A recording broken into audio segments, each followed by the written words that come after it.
A gente começa a edição de hoje com uma história que tem depoimentos para um cenário que poderia ser de tragédia. Mas um milagre permitiu que a jornalista Poliana Uchoa escapasse, apesar das queimaduras espalhadas pelo corpo com vida. O acidente doméstico a levou a passar o Réveillon internada em um hospital de Fortaleza. Depois do susto e ainda se recuperando dos ferimentos e das bolhas espalhadas pelo corpo, Poliana conta em detalhes os momentos de angústia enfrentados na noite do Réveillon, quando reuniu a família para comemorar a chegada do Ano Novo. Os preparativos para a festa passavam necessariamente pela cozinha e, ao ligar o fogão, Poliana foi surpreendida por uma explosão e pelas chamas que a atingiram. É o seguinte, que quando aconteceu o acidente, foi coisa de segundos, né? Então eu vi o fogo vindo pra mim. Aí na hora eu pensei, morri, né? Porque eu vi na minha cara. Aí ele voltou pra trás do fogão. E aí eu olhei pra baixo, não tava a minha saia pegando fogo, eu tava de saia longa. E não tava... Aí eu olhei pra mim e sobrevivi. Aí na hora, segundos depois, passou de mim o fogo? Não passou. Cadê minha filha? Aí eu olhei pra trás, ela tava no sofá. Eu comecei a gritar como se fosse uma sirene, muito alto, repetidamente. Minha mãe saiu do quarto, correu, pegou a Sofia no colo, viu o fogo, pegando fogo atrás do fogão, indo para a máquina de lavar. O bombeiro disse que o vidro do fogão estava levantado, então protegeu bastante, tanto para não espalhar o fogo na casa, quanto para não vir essa chama grande em cima de mim. Eu, na mesma hora, lembrei de um filme que eu vi, que não se pode jogar água no fogo porque ele aumenta, né? Então eu pensei, tenho condições de pegar um pano, umedecer e jogar em cima desse fogo? Não, tô sentindo que eu tô queimado, é melhor sair daqui. Então eu pedi pra minha mãe correr e sair de perto, sair do apartamento. Eu saí em seguida. E aí eu comecei a alertar os vizinhos que estavam ali perto para pegar o extintor, apagar o incêndio. Pedi para outro ir do lado de fora para poder fechar geral do apartamento, do gás. Aí fiquei pedindo as coisas, eu fiquei muito tranquila, muito calma. Aí fui pedindo documento para alguém entrar lá no apartamento, pegar meus documentos, ligar pro corpo de bombeiros, ligar pro SAMU, expliquei meu nome, meus dados, que eu tinha plano. Pensei no seguro de vida que eu tenho, seguro do apartamento. Vi que a minha filha estava bem, pedi para pegar o leite dela, que ela toma fórmula junto com o peito. Pedi fralda, os remédiozinhos dela e tal. Fui fazendo a lista para as pessoas que estavam ali perto do que eu precisava, né? Pedi manta, pedi chá de camomila para minha mãe que estava muito nervosa. E vim pro hospital só pensando, né, que tava os males o menor, não tava tão ruim. E aí as bolhas foram aparecendo com o tempo. Poliana recebeu alta na tarde dessa terça-feira e está aos cuidados de familiares. Já saí do hospital, tô aqui na casa dos meus pais, né, nesse estado, mas tá tudo bem. Só entrando aqui no celular de um amigo meu, porque além das queimaduras e do todo o gasto que eu vou ter agora, eu vou ficar sem celular, estourou, então qualquer coisa, só me ligar, mas tá tudo bem e é isso. Um dia eu apareço por aí de novo. O motivo para o acidente foi uma conexão mal feita entre a tubulação e o fogão. O vazamento de gás foi responsável pelas chamas. Mas a gente sabe que esses acidentes domésticos são cada vez mais comuns no dia a dia. Para se ter uma ideia, no ano passado, o Corpo de Bombeiros apagou quase 1.000 incêndios em residências em todo o Ceará. E para nos ajudar a prevenir essas ocorrências, daqui a pouco no Bate-Papo Político, nós vamos acompanhar uma entrevista ao vivo com o bombeiro militar Enivaldo de Paula, subtenente da guarnição. Já já no Jornal Alerta Geral. No Alerta Geral, Bate-Papo Político com os jornalistas Luzenor de Oliveira e Beto Almeida. Incêndios em evidências. Número de incêndios em casas e edificações no Ceará cresce 102% em 2022. A informação chega agora no Bate-Papo Político com Caroline Farias. Os casos de incêndio nas residências chamam bastante atenção e se tornaram cada vez mais comuns aqui no Ceará. Histórias como o da Poliana não são as únicas. O número de incêndios em edificações multifamiliares, como casas e condomínios, aumentou 102% em todo o estado nos 5 primeiros meses do ano passado em relação a 2021, de acordo com dados do Corpo de Bombeiros. Até o final do ano passado, foram 975 incêndios em residências, todos eles registrados entre janeiro e outubro. Esse é o balanço mais recente divulgado pela corporação. E em 2021, os bombeiros atuaram em 1.020 ocorrências de incêndio em todo o território cearense. Em 2020, foram 1.040 e em 2019, 935.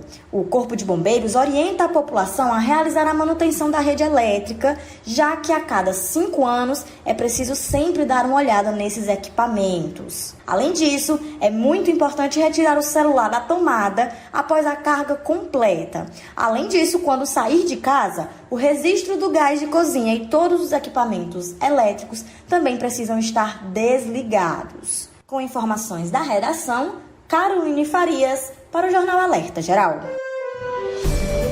Beto Almeida. A análise política com credibilidade e isenção. Bom dia, pessoal, novamente. Olha, a gente viu nesta matéria, primeiro nessa explanação feita pela Carol, em relação aos números e o aumento do quantitativo de incêndios no ano de 2022 no Ceará em residências. 102% nós estamos falando do número de incêndios em casas e demais edificações aqui no estado do Ceará em um ano. Um crescimento de 102% é algo significativo que traz chamada assim, liga o sinal amarelo ou no mínimo vermelho para o que pode estar ocorrendo. É claro que aí tem esses detalhes que já citados na nossa matéria, que fala exatamente dos cuidados que se deve ter com a questão de você olhar como é que está a eletrificação, o seu sistema elétrico da sua casa, porque isso também tem tempo, tem prazo. Muita gente trabalha, por exemplo, com sobrecarga de tomadas, muitas pessoas passam tempo além da conta para fazer uma revisão na instalação elétrica das suas casas, das suas residências. O período de Natal, por exemplo, é um período que realmente acaba sobrecarregando muito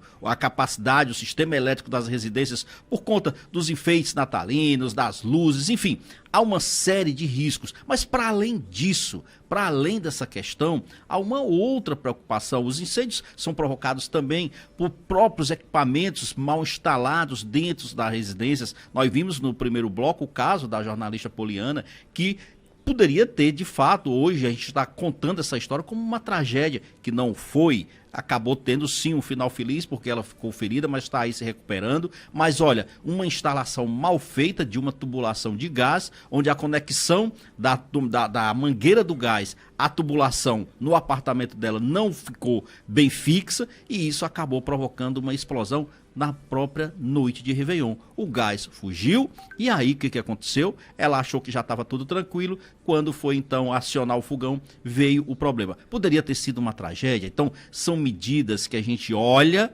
e vê o seguinte: como nós corremos riscos diários dentro das nossas próprias residências. Então isso é um alerta. O que aconteceu com a Poliana, esses dados informados aqui pela Carol, da nossa produção, e tudo isso somado é um alerta para que nós possamos ter um olhar mais acurado, mais cuidadoso sobre o que temos dentro de casa, os perigos que nos rondam e principalmente proteger nossa família. Então não custa nada a gente estar sempre atento para esses detalhes. Nós demos até, inclusive, tínhamos aqui uma entrevista com o subtenente, né, do Corpo de Bombeiros, mas o Anivaldo de Paula deu um problema que ele já estava com a gente aqui pronto para entrar no ar, para falar, para explicar detalhadamente como seriam esses cuidados, como as pessoas podem se proteger mais, que medidas podem ser adotadas no sentido de você ter uma residência mais segura. Mas a gente vai, com certeza, em outro momento, trazer aqui o subtenente ou alguém mais do Corpo de Bombeiros para nos falar e nos dar essas orientações, porque para quem nos ouve, para quem nos vê aí pelas redes sociais, sabe que isso é importante. O que aconteceu com a jornalista poderia ter acontecido a qualquer um de nós. No caso dela, graças a Deus, teve um final feliz. Marcos. E é importante, Beto Almeida, esse alerta aí para a manutenção dos equipamentos, né? De uma maneira geral, porque principalmente se tratando, nesse caso específico do fogão, às vezes acontece daquela mangueira que faz a conexão da tubulação entre o fogão, essa mangueira ela tem um prazo de validade, apesar de ser muito resistente, né, na sua maioria, mas ela tem um prazo de validade, então as pessoas precisam ficar alerta, porque a mangueira ela fica escondida, fica atrás do fogão e às vezes a gente acaba esquecendo disso. Exato, concordo com você. E, pronto, a Camila acaba de me informar aqui, a nossa produção, que o subtenente Anivaldo de Paula já está aqui com a gente. E aí, então, eu gostaria, assim, de já dar bom dia aqui para o subtenente Anivaldo e começar perguntando para ele, subtenente, exatamente quais são os cuidados que as pessoas devem ter, por exemplo, ao ligar um fogão na sua casa, no seu apartamento. Esse tipo de acidente, por exemplo, que aconteceu na casa da jornalista Poliana Uchoa, é algo, vamos dizer assim, frequente? Ou foi uma coisa ocasional, vamos dizer assim? Tem uma certa frequência nesse tipo de incidente dentro de casa? Bom dia. Bom dia a todos meus amigos do Alerta Geral, uma honra estar com vocês. Mas, enfim, a questão do GLP dentro de casa requer bastante atenção. A questão da mangueira, embora tenha a sua validade, mas há muitos costumes dentro de casa que têm que ser repensados. Quando a gente fala que a mangueira está escondida, meu nobre, ela passa por trás do fogão. Embora a mangueira seja nova, ali atrás, em função do dia a dia, existe gorduras acumuladas na mangueira. Sujeira, essa é que é a grande verdade. Na mangueira existem as conexões, são as braçadeiras, que muitas vezes já estão todas oxidadas. Elas não estão apertadas corretamente, tanto na parte inferior, que faz a conexão com o botijão, como na parte superior, que faz a conexão na parte de trás do fogão. As pessoas não conectam de forma correta, e ali, com o passar do tempo, começa a aparecer pequenos vazamentos. E pode ser o início de um sinistro que pode colocar em risco as pessoas que estão perto do fogão naquele momento.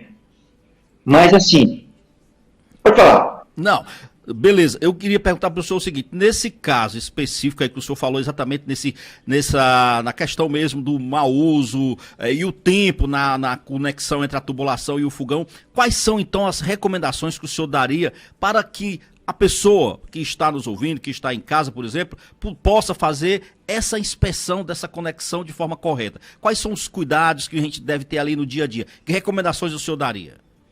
Vamos começar desde o início, desde a chegada do equipamento à residência. Quando você compra o botijão de 13 quilos, você tem que verificar de início se tem um selo e se tem um lacre. Verifique se o equipamento não tem amassaduras. É comum a gente encontrar botijão amassados. Nós não devemos aceitar isso. Nós pagamos muito caro para ter um equipamento com problemas dessa natureza. Então, primeiro passo. Quando for colocar o registro na recepção do bujão, você não apertar com muita força. Você vai um pouquinho, porque lá existe uma borracha chamada O-ring. É uma borracha que ela faz a vedação. Quando você aperta muito forte, ela vai fragmentar, ela vai sofrer alguns danos e ali começa a ter vazamentos. As pessoas utilizam aquele equipamento feito de ferro para acochar com muita força. Aquilo não existe. Depois que você colocar a mangueira daquela forma, você utiliza uma esponja com sabão e coloca na parte superior para observar se há bolhas. Se houver bolhas, a conexão não foi perfeita. Está errado. Isso, viu? E a parte de trás do fogão, que é o X da questão, meu nobre, você tem que afastar o fogão. É comum a gente chegar perto de ocorrências, lamentavelmente o fogão é sujo atrás. É terrível. Não há manutenção na parte posterior do fogão. E com certeza, se você e os senhores que estão nos ouvindo agora, olhar a parte que faz a conexão de trás, está completamente suja, oxidada. As braçadeiras, se você apertar um pouco mais, ela quebra. Então isso é a parte básica para poder fazer a conexão, da chegada do equipamento até você fazer a ligação em casa. E um detalhe bem interessante, que poucas pessoas sabem, é que o botijão não pode ficar em local fechado, tipo, debaixo da pia. É comum a gente encontrar botijão debaixo da pia. Ora, o gás líquido feito de petróleo, ele é pesado. O que é isso, Anivaldo? É porque se tem vazamento, ele não vai para a parte superior da sua residência. Ele vai acumular embaixo. Eu já me deparei com situações em que tem ralos na cozinha. Então, imaginou? Tu tem um vazamento de gás E o gás vai se acumular onde? No ralo. E aí pode provocar um dano ambiental gigantesco pela falta do conhecimento. Não é verdade? E seguindo a sequência da lógica aí do uso do equipamento, que é bem interessante, como se liga o fogão em casa? Como é que se acende? É comum nas minhas ocorrências do meu dia a dia, eu chegar à residência, a senhora no conflito emocional, ela diz que ela liga primeiro, depois acende o fósforo. Nesse intervalo de tempo, a campainha tocou. Ela ligou e saiu. Então, imagina só o que pode ocorrer em muitas residências. O correto é você primeiro ativar as chamas, ligar o parque fósforo, para depois abrir o registro. É assim a maneira correta de se fazer. Mas é comum, as pessoas não entendem isso. Aí, os índices de acidente. Crianças. Crianças não combinam com cozinha. Mas a gente entende a situação hoje, que as mães têm que fazer o mingau da neném com ela no braço. É comum. Aí, se a gente for fazer a dinâmica do acidente ou incidente relacionado às chamas, a gente, se usar a linguagem técnica, a gente fala assim: a região anterior do corpo da vítima sofreu queimaduras de primeiro, segundo e até casos típicos de terceiro grau, se for o caso.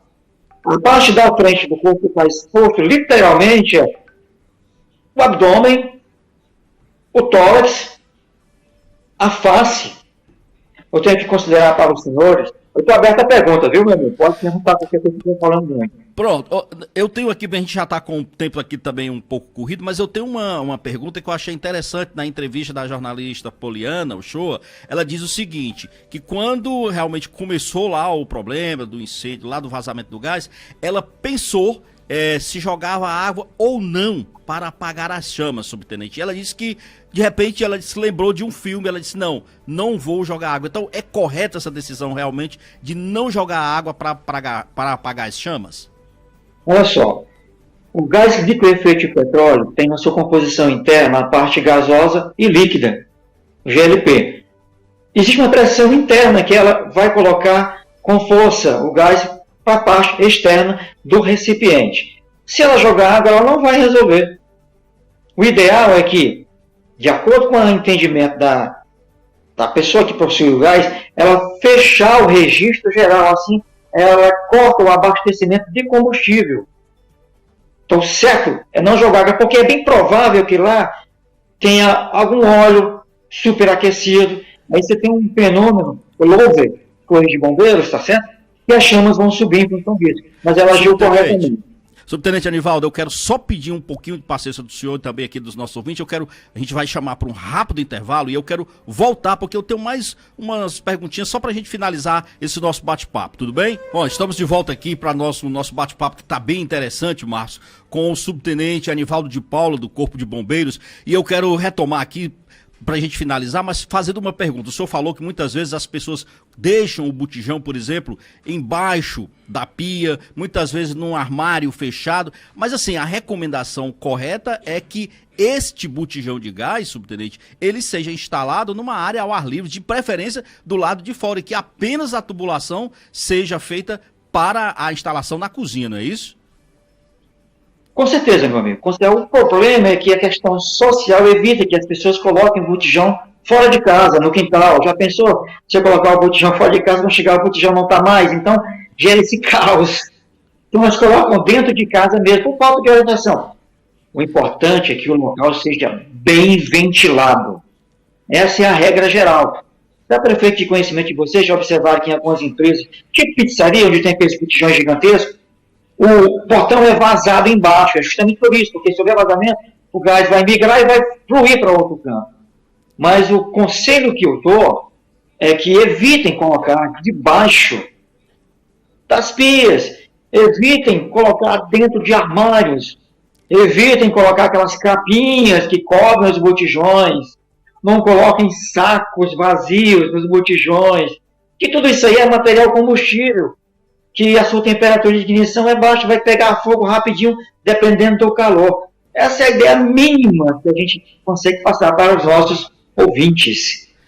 Em apartamentos, hoje, por exemplo, a não ser os mais antigos, já existe a proibição de instalação do próprio botijão na cozinha. Ou isso ainda ocorre? Sim, existe a norma técnica que fala sobre isso, que os síndicos devem interagir junto ao Corpo de Bombeiro do Estado do Ceará para saber como ele se encaixa lá. Mas a recomendação que eu sempre passo para os condôminos é que cobrem dos seus síndicos o certificado de conformidade. O certificado de conformidade é um documento que diz que todos os sistemas preventivos da área habitacional estão de acordo com as normas preventivas contra incêndio e pânico. E eu aconselho também a cada condômino entender onde está a chave geral, partindo do seu apartamento até o corredor externo, que muitos deles não sabem. É importante que saibam isso aí e que a empresa que vai fazer a manutenção da tubulação de gás emitam as ARTs, anotações de responsabilidades técnicas, e as distribuam para os condôminos. O problema é que essas pessoas não têm acesso a essas informações. E é importante que cada um saiba dos seus direitos. Subtenente Anivaldo, só para a gente encerrar agora a nossa entrevista, já agradecendo a sua participação, queria então o seguinte: em casos graves assim de incêndio, qual é o contato mesmo que os cearenses podem pedir ajuda? 193. 193, mantenha uma calma, diga onde você está, passe corretamente o endereço para que as equipes consigam chegar em tempo hábil. Muitas vezes a gente não chega a tempo porque a gente sai procurando o endereço, porque elas não sabem, em função do medo na hora natural isso, elas não sabem informar corretamente o endereço. Mas o segredo é, o gás de cozinha não tem cheiro, começa logo daí. É um aditivo que tem a ele para informar para vocês, olha, está tendo vazamento. Não acenda a luz, não apague luz. Saia de casa, chame os bombeiros. Não deixe nenhuma pessoa que não tenha conhecimento adentrar para ajustar ou resolver o problema. Conselho que eu dou, ligue 193, saia de casa. Obrigado então aí às dicas dadas pelo subtenente Anivaldo de Paula do Corpo de Bombeiros, dicas importantíssimas para quem quer ter segurança e principalmente saber como proceder de forma correta na hora de uma emergência, por exemplo, de um incêndio. Obrigado então ao subtenente Anivaldo. Marcos,